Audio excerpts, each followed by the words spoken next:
사랑하는 성도 여러분, 하나님은 성경 말씀을 통해서 우리에게 분명하게 말씀하시는 게 있습니다. 그것은 보이는 세계가 존재한다라면 보이지 않는 세계가 존재한다라고 우리에게 말씀을 하고 계시죠. 그래서 눈으로 보이는 세계보다 보이지 않는 세계가 훨씬 더 중요하다라고 성경을 통해서 우리에게 말씀을 합니다. 여러분, 왜냐하면 우리 하나님이 보이지 않지만 지금 이 보이는 세계를 하나님께서 주관하시기 때문에, 그래서 보이지 않는 세계가 훨씬 더 중요한 거예요. 여러분, 마찬가지입니다. 여러분, 하나님이 가장 기뻐하는 것이 바로 성도들의 예배이죠. 이 예배도 보이는 예배, 지금 우리가 드리는 보이는 예배가 있다라면 보이지 않는 예배가 있다라고 성경은 말합니다. 이것을 흔히 영적 예배라고 이야기를 해요. 자, 보이지 않는 하나님이 어떻게 해요? 보이는 세계를 주관하듯이 예배 또한 보이지 않는 영적 예배가 보이는 예배를 좌우해요. 그러니까 지금 우리가 이 예배, 보이는 예배 드리지만 사실은 보이지 않는 영적 예배가 이 예배를 좌우하게 된다라는 말씀이죠. 여러분, 비록 우리가 볼 수는 없지만 영적 예배를 바르게 드리게 될 때에, 자, 우리가 반드시 이 보이는 예배를 통해서 온전히 하나님께 영광을 돌릴 수 있게 됩니다.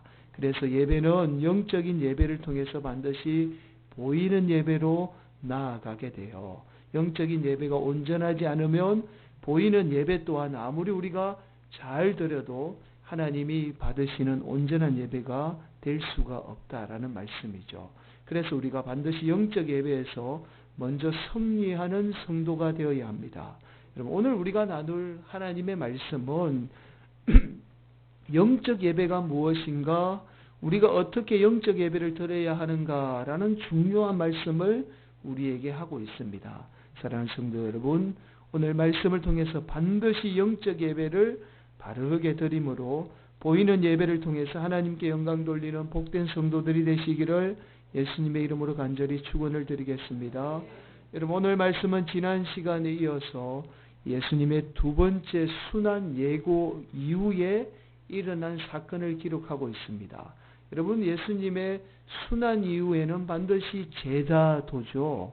우리 예수 믿는 사람이 어떻게 살아야 되고 어떻게 해야 되는가라는 중요한 말씀을 하고 있다라는 말씀을 들었죠. 오늘도 마찬가지예요. 지난 시간에 이어서 예수님의 두 번째 순환 이후에 우리가 예수님을 어떻게 믿어야 되는가라는 것을 중요한 말씀을 오늘 본문을 통해서 우리에게 하고 있습니다. 여러분, 먼저 본문을 좀 살펴보면요, 예수님의 제자 중에 요한이 예수님에게 이렇게 말해요. 예수님, 어떤 사람이 예수님을 따르지는 않으면서 예수님의 이름으로 귀신을 쫓아내고 있습니다. 그래서 우리가 그들에게 가서 너네들 예수 믿지 않으면서, 예수 따르지 않으면서 예수님 이름 이용해서 귀신 쫓아내는 거 그 일 하면 안 돼. 그렇게 예수님, 제가 가서 그들을 하는 일을 금지시켰습니다 라고 예수님에게 말하게 돼요. 여러분, 요한이 어떻게 해요? 당연한 일을 한 거죠. 여러분, 지금 이들은 예수님을 따르지 않으면서 예수님을 이용만 하고 있었던 거예요. 그래서 당연하게 이들에게 요한이 그 일 하는 것 못하게 금지를 시킨 겁니다. 그런데 예수님의 반응이 좀 달라요. 39절이죠. 예수님께서 이르시되 금하지 말라. 내 이름을 의탁하여 능한 일을 행하고 적시로 나를 비방할 자가 없느니라. 여러분, 예수님을 이용하는 사람이 예수님을 비방할 일은 없잖아요. 예수님을 이용을 해야 되니까 어떻게 해요? 예수님의 이름을 이용하기 위해서 그 예수님의 이름을 자랑을 하거나 아니면 예수님의 이름을 나타내야 되잖아요.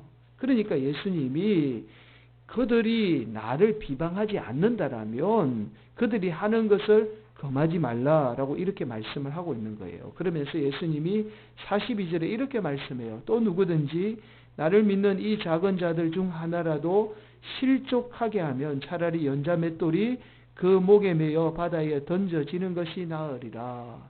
여러분, 지난 시간에 말씀드렸듯이 본문에 말하는 작은 자라는 것은 보잘것없는 자, 가치 없는 자라는 것을 말하고 있는 거예요. 아무리 보잘것없고 가치 없는 자라고 해도 함부로 실족하게 되면 차라리 연자맷돌을 목에 메고 바다에 던져지는 것이 더 낫다라는 말씀이죠. 여기에서 실족이라는 말이 어떤 의미냐면 상대방에게 화를 내거나 상대방에게 상처를 주거나 넘어지게 하거나 범죄하게 한다라는 뜻이에요. 이게 실족이라는 단어의 의미입니다. 여러분 아무리 보잘것없고 그리고 아무리 예수 이용하는 악한 사람이라고 할지라도 그들에게 화를 내거나 어떻게 해요? 상처 주거나 넘어지게 해서는 안 된다라는 말씀입니다. 자, 앞서서 드린 말씀과 좀 연결해 보면 교회는 나오지만 예수님 제대로 믿지 않고 심지어 예수님 이용하는 자, 그런 자들 많잖아요. 그런 자라고 할지라도 실족하게 해서는 안 된다라는 말씀입니다.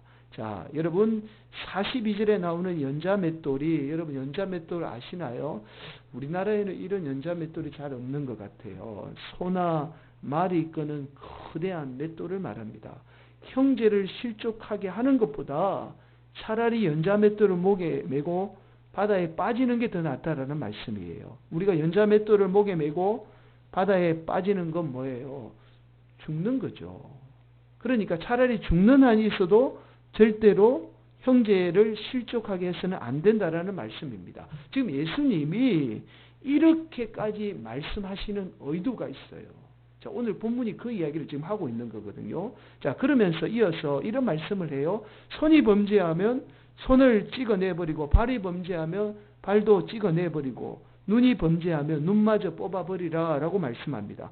손과 발 그리고 눈에 범죄하는 것 때문에 지옥에 들어가는 것보다 손과 발 그리고 눈이 없이 하나님 나라에 들어가는 것이 훨씬 더 낫다라는 말씀이죠. 자, 오늘 본문에서 찍어내버리라 라는 것이 단순히 범죄해서 찍어내버리라는 말씀을 하는 게 아니에요. 자, 앞서서 살펴본 실족에 대해서 말씀을 하고 있는 겁니다. 우리가 실족하게 되면 차라리 그거 찍어내버리는 게 낫다라는 거예요. 우리 손이 형제를 실족하게 되면 그 손 찍어내버리는 게 낫다라는 말씀이에요. 자, 그리고 마지막에 예수님이 이렇게 말씀해요. 50절이죠. 함께 봉독합니다. 시작.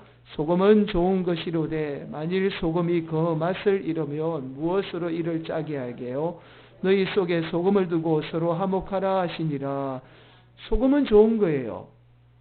소금이 왜 좋습니까? 짜게 하는 거예요. 그런데 단순히 맛만 짜게 하는 게 아니고 소금이 어떻게 해요? 썩어지는 것, 부패하는 것을 소금이 그 짜게 하는 것으로 막지요. 그래서 소금이 있는 곳에는 항상 어떻게 해요? 썩어지지 않는 거예요. 그래서 예수님이 오늘 본문에 이렇게 말씀해요. 소금과 같이 서로 화목하라. 소금을 두고 서로 화목하라 라고 말씀합니다. 여러분 오늘 본문 말씀이 조금 복잡한 내용들로 이루어져 있어요. 그래서 자칫 잘못하면 오늘 본문을 통해서 예수님이 말씀하는 의도를 제대로 어떻게 해석할 수 없을 수가 있어요. 자, 오늘 본문을 바르게 해석하는 가장 중요한 단서가 있습니다. 그것이 무엇이냐면 본문의 단락을 어떻게 나누느냐에 따라서 본문을 제대로 해석하게 됩니다. 가령 예를 들어서 본문의 단락을 42절까지만 나누게 되면 여러분 성경을 한번 나누어 보실까요?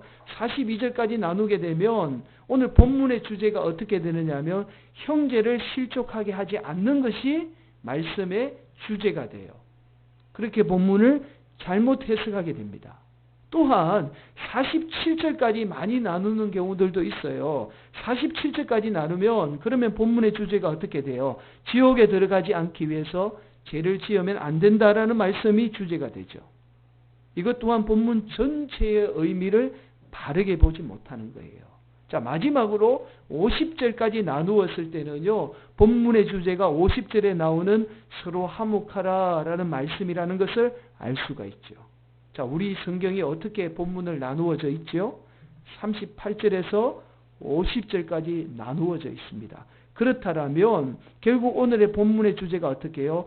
서로 화목하라라는 말씀을 하고 계시다라는 것을 우리가 알 수 있게 되죠. 다시 말씀드리면 우리가 봉독한 본문이 복잡하게 여러 가지 이야기로 얽혀 있지만 서로 화목에 대해서 말씀하고 있다라는 겁니다. 자, 오늘 본문의 말씀의 주제라고 할 수 있는 50절에서 예수님이 주님이 우리에게 이렇게 말씀해요. 서로 화목하라라고 말씀하시면서 주님이 그냥 서로 화목하라라고 말씀하시는 것이 아니라 소금을 두고 화목하라라고 말씀하고 있어요. 여러분, 왜 우리 주님이 소금을 두고 서로 화목하라라고 말씀하고 있을까요? 과연 이 의미가 무슨 의미일까요? 자, 본문에서 소금을 두고 오라는 말씀을 제대로 이해하기 위해서는 앞 구절인 49절에 나오는 소금을 치듯이라는 이 표현의 의미를 먼저 알아야 합니다. 여러분, 레위기 2장 13절에 보면 이런 말씀이 나와요. 앞에 한번 보실까요?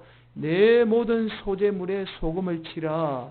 내 하나님의 언약의 소금을 내 소재에 빼지 못할지니 내 모든 예물에 소금을 드릴지니라. 여러분, 이스라엘 백성들이 하나님 앞에 소재를 드릴 때는요, 반드시 그 소재물에 소금을 쳤습니다. 반드시 그 소금을 쳐진 소재물이 온전한 제물이 되어서 그 제물을 하나님이 받으셨어요. 아무리 좋은 소재물이라도 그 소재물에 소금이 쳐져 있지 않으면 하나님이 그 제물을 받지 않으셨던 거예요. 자, 오늘 본문에서 사람마다 불로서 소금 치듯 함을 받으리라 라는 말씀이 형제를 실족하게 하지 않는 것이 바로 사람에게 소금이 쳐지는 행위라는 거예요. 이해가 되세요? 다르게 말씀드리면 어떠한 방법으로든지 형제를 실족하게 하지 않는 성도가 하나님 앞에 소금이 쳐진 온전한 제물, 예물이 된다라는 말씀입니다. 자, 그래서 50절에 보면 우리 성경은 이렇게 번역하잖아요. 너희 속에 소금을 두고 서로 화목하라 라고 이야기하죠. 너희 속에 소금을 두라라는 말이 세아우토라는 헬라어인데요. 이 말이 무슨 말이냐면 너 자신이 이런 뜻이에요. 이것은 이제 영어로는 말할 때는 제기대명사라고 이야기하죠. 그러니까 너 자신이 소금이 되라 라는 말이에요. 너 자신이 소금이 되어서 서로 화목하라 라는 말씀입니다. 자, 다시 정리하면 우리가 형제에게 상처 주지 않는 것, 실족하게 하지 않는 것이 하나님 앞에 온전히 드려지는 소금이 쳐진 제물이 된다는 거예요. 예물이 된다라는 말씀입니다. 이것이 바로 우리 몸이 온전히 드려지는 예배, 다른 말로 영적 예배라는 거예요. 자, 그래서 우리 예수님이 마태복음 5장 23절, 24절에 이렇게 말씀하잖아요. 그러므로 예물을 제단에 드리려다가 거기서 내 형제에게 원망 들을 만한 일이 있는 것이 생각나거든 예물을 제단 앞에 두고 먼저 가서 형제와 화목하고 그 후에 와서 예물을 어떻게 해요? 드리라. 여러분, 형제를 실족하게 한 일이 있으면 먼저 어떻게 해요? 화목해야 된다는 거예요. 먼저 화목해 하고, 그렇지 않으면 여러분이 지금 드리는 이 눈에 보이는 예배 아무리 잘 드려도 하나님이 어떻게 해요? 받지 않으신다라는 말씀이죠. 다른 말로 영적인 예배가 보이는 예배를 어떻게 해요? 좌우하게 된다라는 말씀이에요. 여러분, 오늘 본문과 똑같은 말씀을 사도 바울이 로마서에 하고 있습니다. 로마서 12장 1절 2절 이렇게 말해요. 그러므로 형제들아 내가 하나님의 모든 자비하심으로 너희를 권하노니 너희 몸을 하나님이 기뻐하시는 거룩한 산제물로 드리라. 산제물로, 우리 몸을 하나님이 기뻐하시는 거룩한 산제물로 드리라. 이는 너희가 드릴 영적 예배니라. 너희는 이 세대를 본받지 말고 오직 마음을 새롭게 함으로 변화를 받아 하나님의 선하시고 기뻐하시고 온전한 뜻이 무엇인지 분별하도록 하라. 여러분, 여기에서 이 세대를 본받지 말라라고 말씀하죠. 이 말씀이 어떤 말이냐면 이 세대의 죄를 본받지 말라라는 말씀이에요.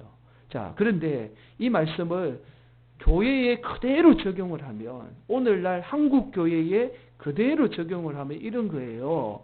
여러분, 교회들이 다투고 분쟁하잖아요. 그렇게 어떻게 해요? 어떻게 하든지 정의롭게 교회를 세우려고 하죠. 그런데 이런 것들을 본받지 말라라는 말씀이에요. 아니, 교회가 정의로워야 되죠. 싸워서 정의로워야 되죠. 라고 그렇게 우리가 생각하잖아요. 그런데 그런 것 본받지 말라라는 거예요. 여러분, 말씀을 한번 잘 들어보세요. 왜 우리 주님이 이렇게 말씀하시는지. 교회의 수많은 분쟁들을 본받지 말라라는 거예요. 오직 저와 여러분이 마음을 새롭게 함으로 변화를 받아라고 말씀하고 계세요. 그렇게 하나님의 선하시고 기뻐하시고 온전한 뜻이 무엇인지를 분별하라는 말씀입니다. 여러분, 이것이 우리 몸을 거룩하게 드리는 영적 예배라는 거예요.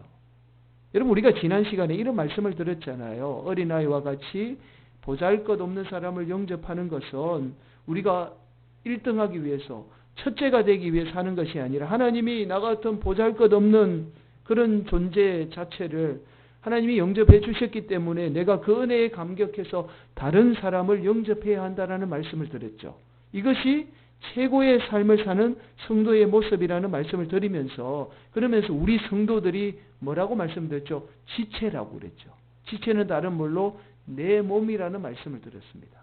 자, 오늘날 수많은 성도들이 교회 안에서 발음을 외치면서 그렇게 성도들에게 상처를 주며 오늘 본문에 의하면 자신의 몸을 지옥에 던지고 있는 거예요.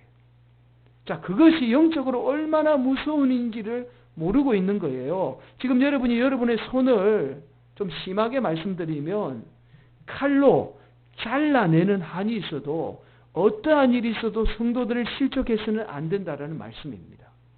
그렇게 우리 주님께서 엄중하게 말씀하고 있어요. 그만큼 성도들을 실족해 하는 문제는 아주 중요한 문제라는 거예요. 그래서 예수님이 연자맷돌을 목에 메고 바다에 던져지는 행위보다 어떻게 실족하는 행위가 더 무서운 행위다라고 우리에게 말씀을 하고 있는 겁니다.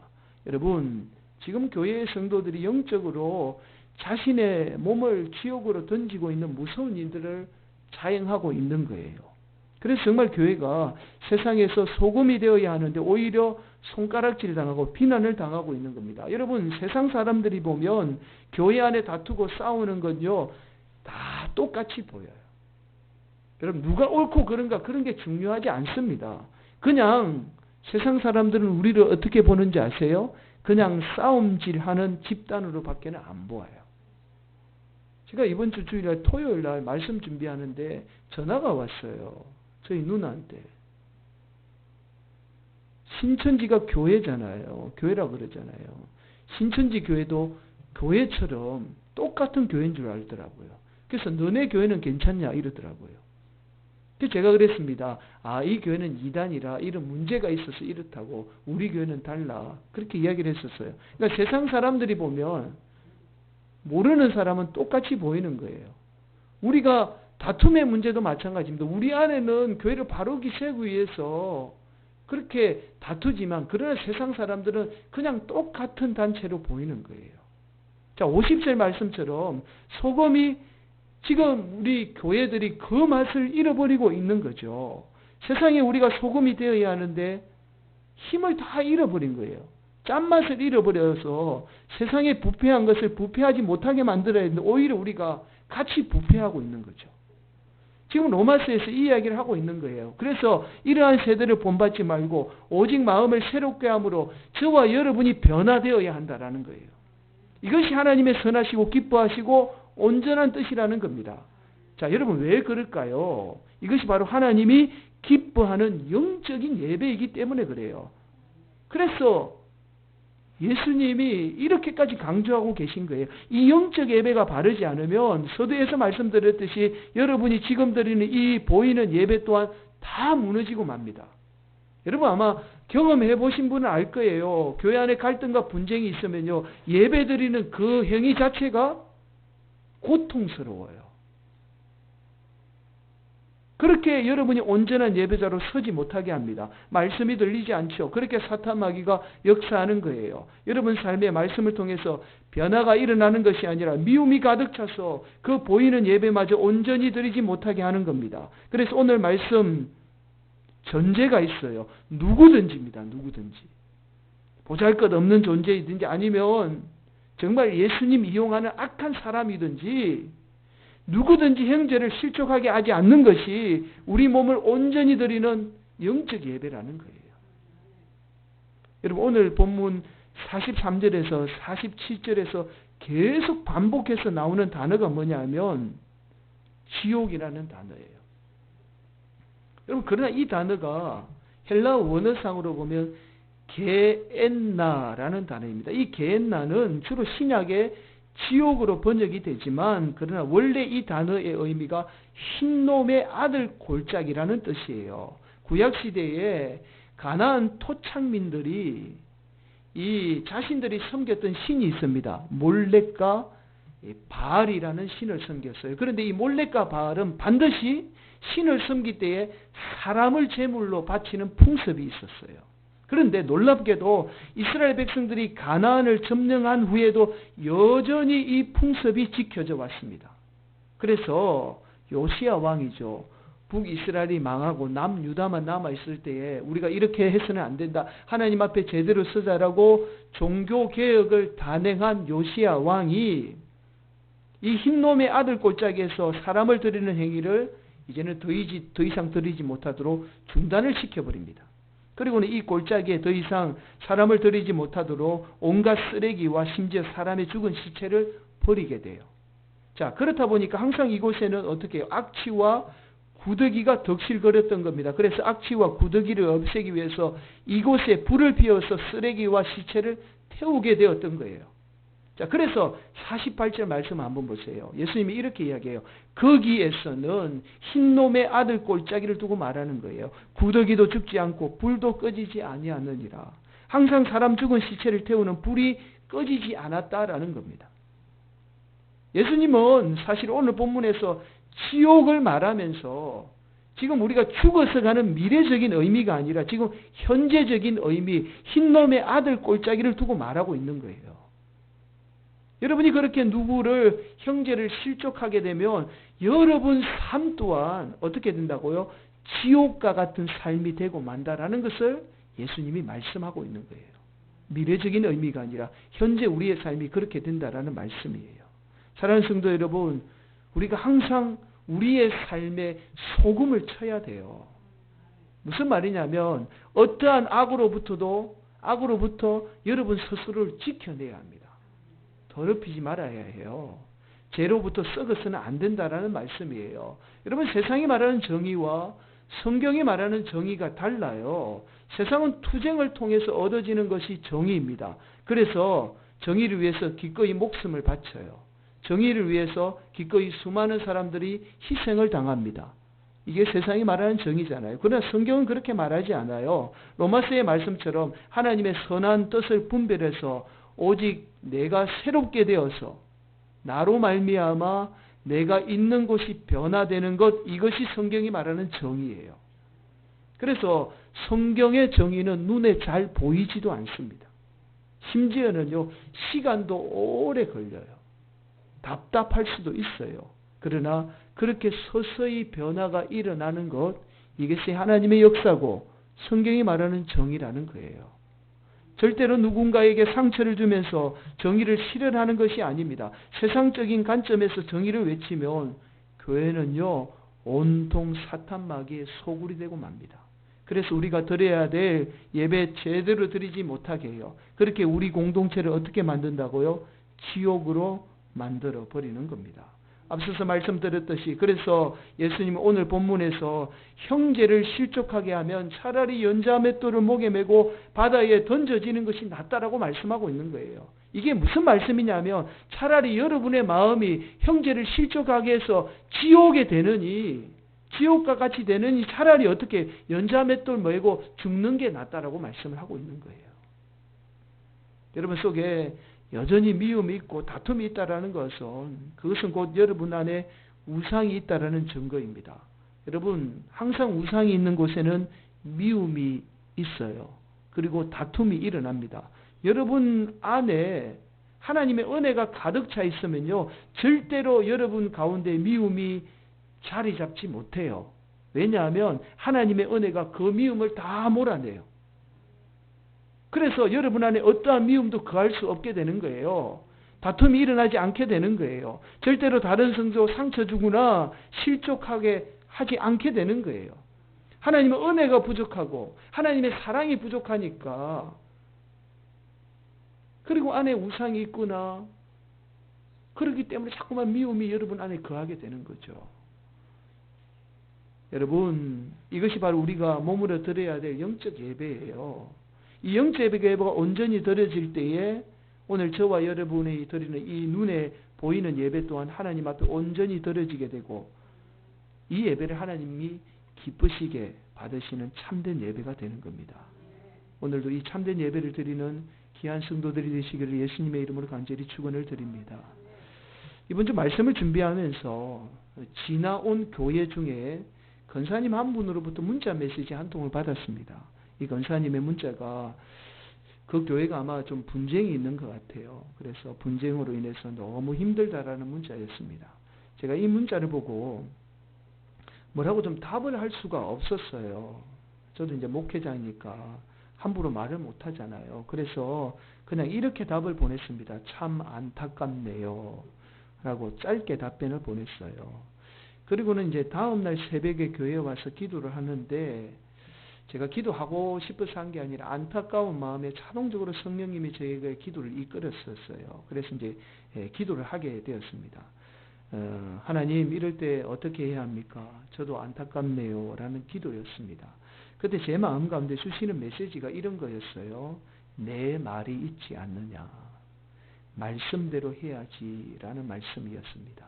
그러면서 주시는 말씀이 사무엘하 1장 15절 16절 말씀이에요. 앞에 보시면 나오죠. 다윗이 청년 중 한 사람을 불러 이르되 가까이 가서 그를 죽이라 하매 그가 침에 곧 죽으니라. 다윗이 그에게 이르기를 내 피가 내 머리로 돌아갈지어다. 내 입이 내게 대하여 정언하기를 내가 여호와의 기름 부음 받은 자를 죽였노라 함이니라 하였더라. 사무엘상 끝장에 보면요. 사울 왕이 블레셋과 싸우다가 죽을 위기에 처하게 돼요. 그때에 사울 왕이 중상을 입게 됩니다. 자, 그러자 같이 싸우던 병사에게 자신을 좀 죽여달라고 간청을 하게 돼요. 그런데 이 병사가 두려워서 사울 왕을 죽이지 못하잖아요. 그러자 사울 왕이 자신의 칼에 자신의 몸을 던져서 스스로 자결을 합니다. 이 일이 있은 후에 한 청년이 다윗에게 달려가요. 자, 달려가서는 자신이 사울 왕을 죽였다라고 거짓말을 하잖아요. 이 청년이 사울 왕이 자신을 죽여달라고 해서 자신이 사울 왕을 직접 죽였다고 다윗에게 거짓말을 합니다. 아마도 다윗의 원수인 사울 왕을 자신이 죽였다라고 하면 다윗으로부터 상을 받거나 아니면 어떻게 해요? 다윗의 장수가 되어서 높은 자리에 오를 수 있을 거라고 생각을 했던 거예요. 그래서 그렇게 거짓말을 한 거죠. 그런데 다윗이 이 청년의 말을 듣고는요, 도리어 이 청년을 죽여버려요. 그 말씀이 오늘 본문의 말씀이거든요. 다윗이 이 청년이 거짓말을 해서 죽인 게 아니에요. 16절에 보면 이렇게 말씀하잖아요. 여호와의 기름 부음 받은 자를 죽였다는 이유 때문에 이 청년을 죽인 거예요. 제가 그 다음 날 아침에 이 말씀을 그대로 문자를 보내면서 말씀을 드렸습니다. 다윗이 훌륭한 점이 바로 이런 점입니다. 사울왕을 죽일 수 있는 기회가 수없이 많이 있었지만 다윗이 사울왕을 죽이지 않았던 것은 바로 하나님을 신뢰했기 때문입니다. 다 하나님이 사울왕을 세운 뜻이 있고 또한 만약에 사울왕을 심판한다라면 하나님이 하시리라는 하나님에 대한 믿음이 있었기 때문에 다윗이 사울왕에게 수많은 어려움을 당하잖아요. 억울한 일도 당하잖아요. 말할 수 없는 고통을 당하잖아요. 그럼에도 불구하고 다윗은 참고 하나님을 바라보게 되었던 거잖아요. 그러면 제가 이런 문자를 보냈습니다. 힘이 드실 줄 알지만 다윗과 같은 근사님이 되었으면 좋겠습니다. 라는 어려운 문제잖아요. 그렇게 제가 문자를 보냈습니다. 여러분, 다윗은 그렇게 자신을 더럽히지 않았던 거예요. 그렇게 하나님 앞에 온전한 예배자로 서게 되었던 겁니다. 여러분, 다윗이 자신의 손으로 사울왕을 심판하지 않아도 이미 하나님은 사울왕을 심판하고 계셨던 것을 성경을 말씀을 통해서 우리는 발견하게 돼요. 여러분, 사울왕이 끊임없이 어떻게 우상 숭배하며 한순간도 평안한 날이 없었습니다. 여러분, 늘 불안하고 시기에 가득 찼어요. 그렇게 다윗을 죽이려고 애썼잖아요. 그렇게 그 마음에 미움이 가득 차 있었던 거예요. 이미 사울왕의 마음이 어떻게 지옥으로 가득 차 있었던 거예요. 이미 하나님으로부터 심판을 받고 있었다는 증거잖아요. 그렇게 구더기가 악취가 나고 있었던 거예요.